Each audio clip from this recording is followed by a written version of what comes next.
How to put ICS into Google Calendar. Hello everyone, this is Sabrina here to help you today. So without any further ado, let's get right into the video. So here you have your Google Calendar, and in order to put an ICS file, go to create, then go to event, after that go to more options. After you have filled in all these details as per your requirement, in this file section, simply go to add a Google Drive attachment, and from here you will be able to share Google Drive or every file you wish.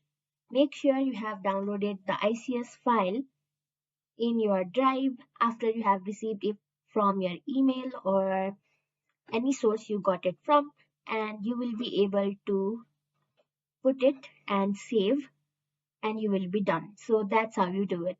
Thank you for watching this video. Make sure to like, share and subscribe to our YouTube channel. If you got any questions, comment them down and I'll catch you in the next one.